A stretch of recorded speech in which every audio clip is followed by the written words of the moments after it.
Hey folks, I'm Aspen Arrow, and we're back in the desert today in RimWorld with our tribal impids.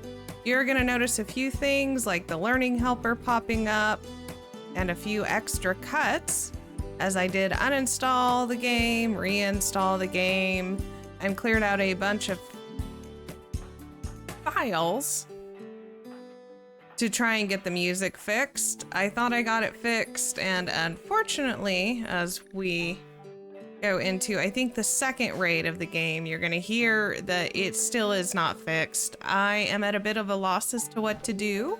I've pulled off all the mods, I've put them on, I've just not, I've been in dev mode, there's no errors, so sometimes the music stops and we'll get the sound effects, but the rest of the time, it's just continuing the normal non-raid music. So we're just gonna have to deal with it and try and remember that there are raids going on. So with that, you can see that we've got our anima grass growing, we've got some animals to hunt. We have all of our colonists going about their day here in the middle of Jugas.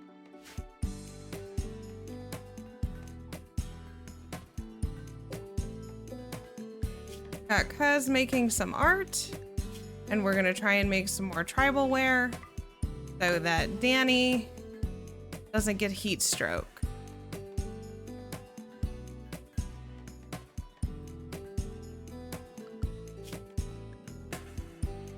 Pretty close on complex furniture. And with that, we have our first raid of the day from the Neanderthals with Octopus, who has a wooden hand, is unwaveringly loyal, nimble, nervous Misandrus with some herbal medicine, which is nice. Otherwise, nothing we are looking to capture. Go ahead and get Fantasia inside.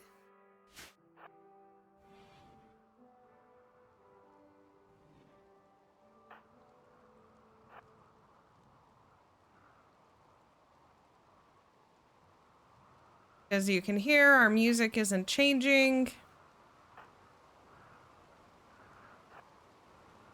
We're just going down to the wind and the thunderstorm. I'm gonna have Forath go back, as I would not like our mother to be attacked. We're gonna take a quick cut here while I try and figure out what's going on with the music. And here we are back.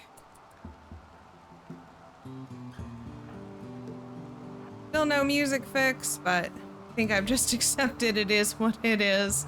If you happen to have a suggestion or a thought, I could not find really anything else to do, so leave me a comment and I will try again.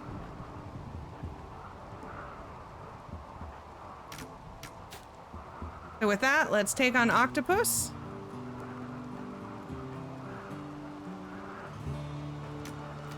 Neanderthals are so tanky. Also, I am going to have to do better at remembering Mila and Dani have mobility impairments, so they are not going to move as quickly as our impids, and I need to keep them a little farther back.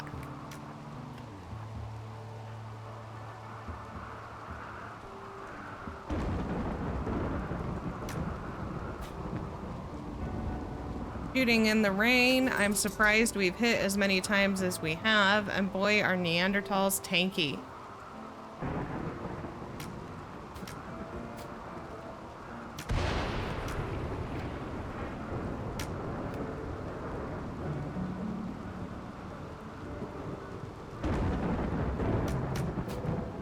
Octopus continuing.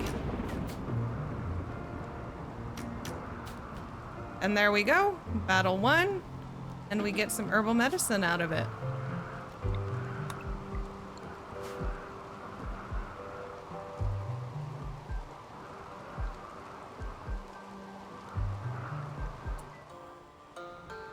And here we are the next day, or at least later the day, and we have yet another attack.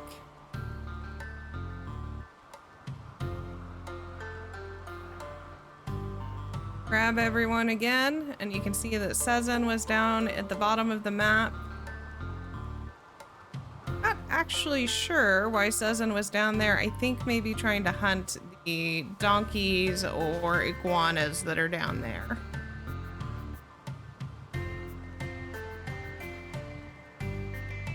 We'll pull everyone inside, try and steer Sezin away from the raid.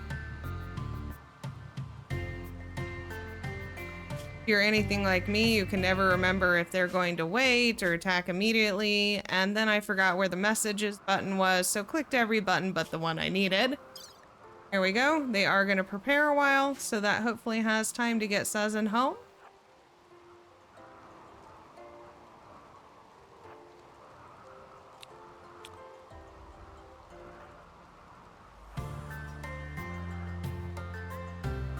Go ahead and pull everybody out.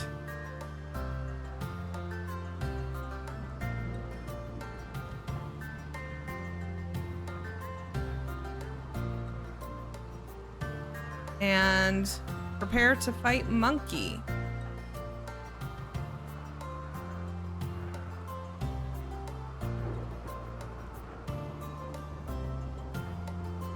Who has an advantage on us and is going to go hide behind the corner of the ruins here.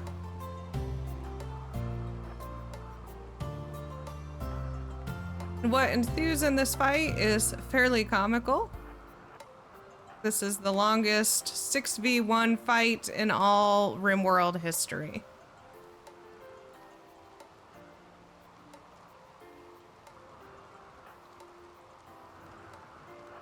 So back over we go.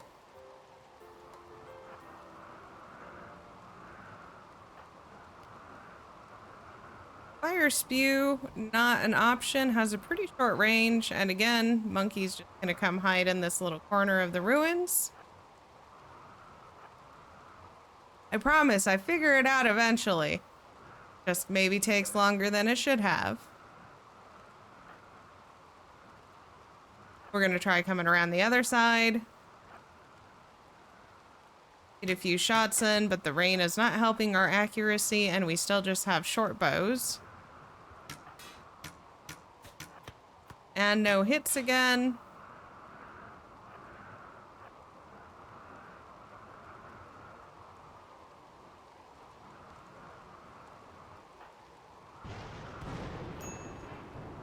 Back over side to try something a little different.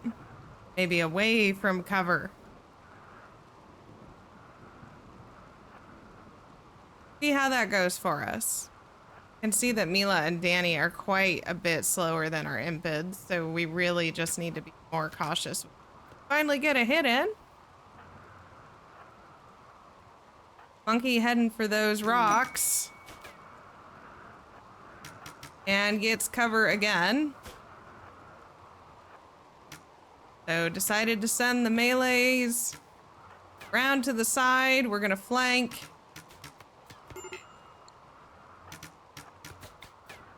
And Fire Spew, because why not?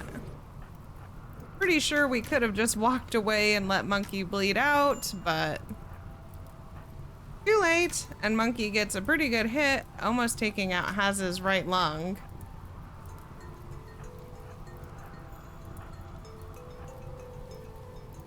Don't think our fire had the desired effect because it's raining, but we're all just gonna go inside and take a break now. Need medical treatment, we're heat stroke on our baseliners. It's been a very long and ridiculous fight. And Monkey now decides to come attack. I go ahead and bump Haz up to herbal medicine since we are getting some and are growing some now. I just really don't want to risk infection.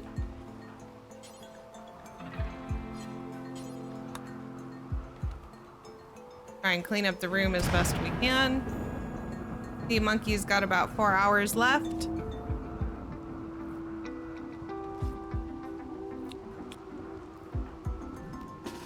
Grab our 2 remaining bow hunters, also known as archers.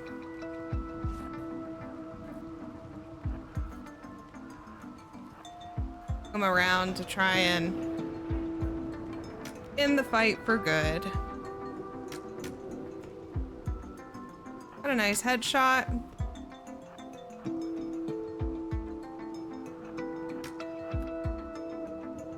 Over here for this bit of cover.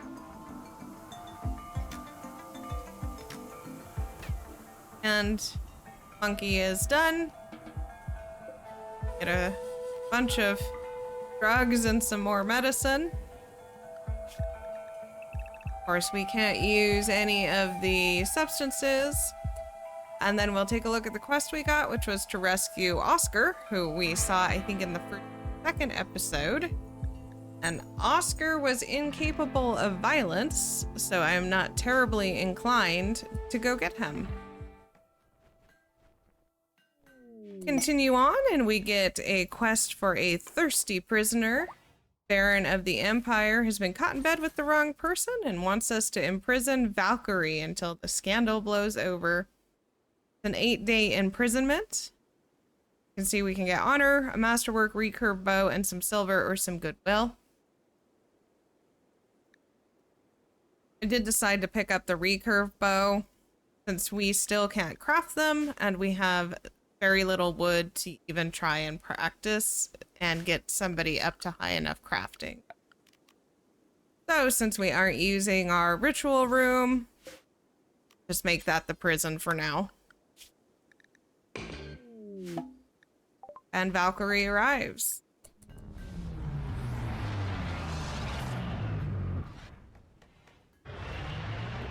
And Kuz off to take her to her room. I did have to double check because sometimes you're just supposed to protect them and sometimes you're supposed to capture them.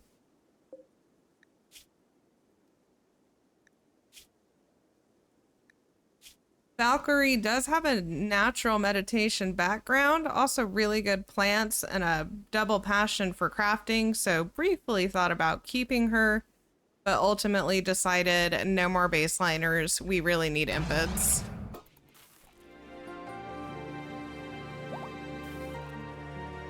You can see Valkyrie is no longer incapable of walking, and about then we finally unlock complex furniture.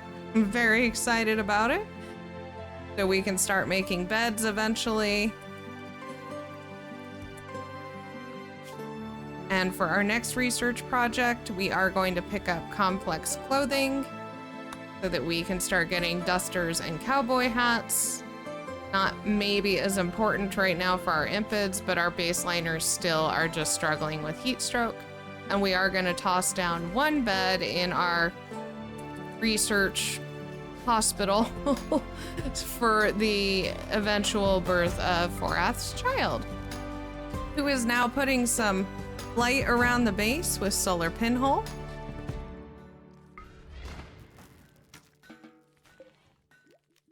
You can see we got an excellent quality bed with some art. Always fun to look at RimWorld art. This one creating a spruce tree and some owls. Not too bad. Next day, we're gonna send Dani out with our horse, who is finally recovered from the plague, I believe. And we're gonna go trade the Psykite smoke leaf, some jade I had mined for trading, granlin seed, a couple of weapons, and the clothing that Mila came with because it is all too warm for our desert tile. I did decide to go ahead and take a risk of the meat spoiling and just go ahead and send it. Since we're so low on wood, we weren't going to be able to cook it all. And I might as well try and sell it and get something out of it. So off we go. And after Dani exits the map, a mad donkey arrives.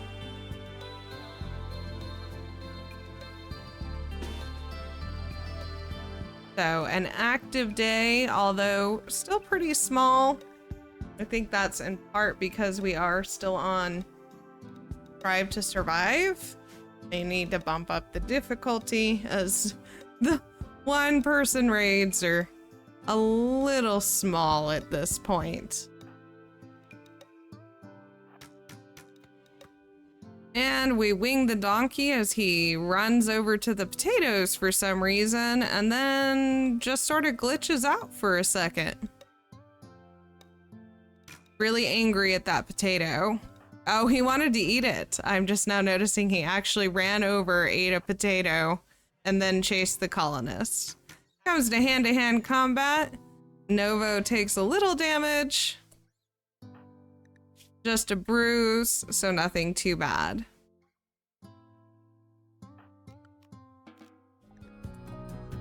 And Dani has reached the Flint of Unia faction in the evening. We're gonna trade off all of that stuff. The meat was still mostly good, so we were able to sell it.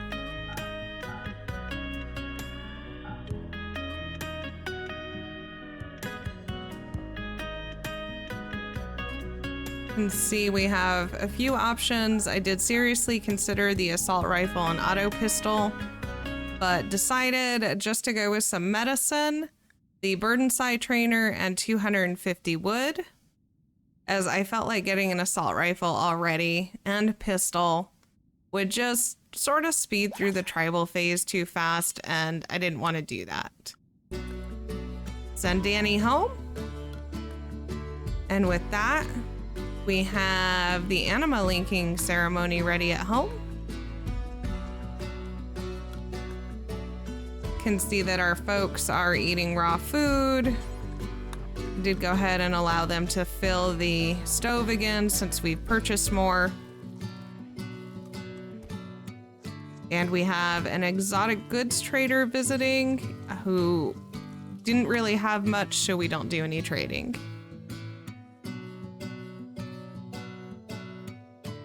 Gonna have Novo grab this wood from, I believe, a cactus that we'd harvested. And then come finish making Dani some tribal wear as we finally had enough plain leather. And Dani arrives just in that moment. Home from her trip.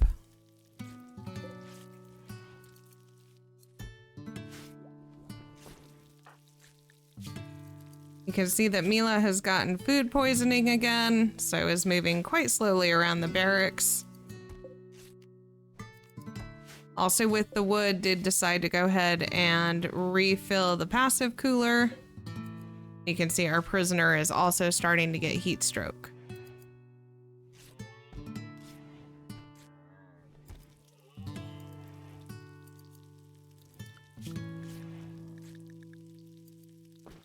Decided to go ahead and send Mila back inside for the day. She wasn't going to be getting much done as slow as she was moving anyway.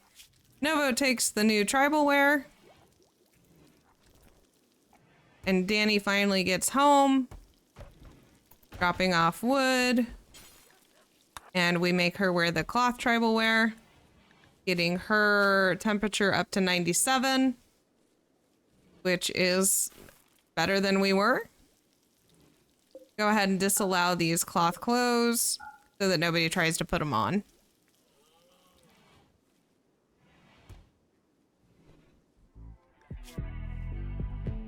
And in the evening, you can see that Valkyrie is getting higher and higher in heat stroke, up to 27%.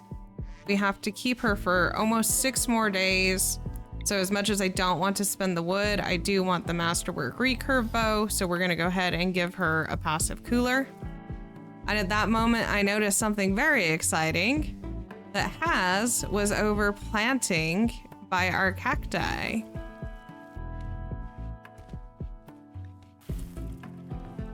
Which means we have finally hit plants level 6, and you can see my excitement.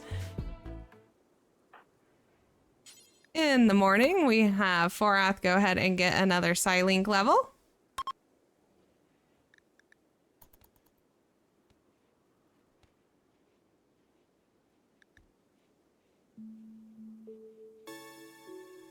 Everyone participating except Novo, who I believe is on another food binge because we have so much extra food to be binging on.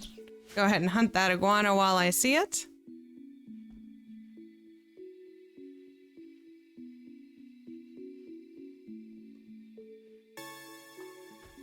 And this will be around the end of the episode. We're going to go ahead and take a look at what Forath got for a Psylink and have her learn Burden that we purchased back at the colony. See, Forath got Beacon, which really isn't great for her. She's not good at melee or at shooting, but particularly melee. You can also see that Valkyrie is finally down in the heat stroke. So, I'd like to thank you for joining me today. And as always, have a pleasant day, and I'll see you next time.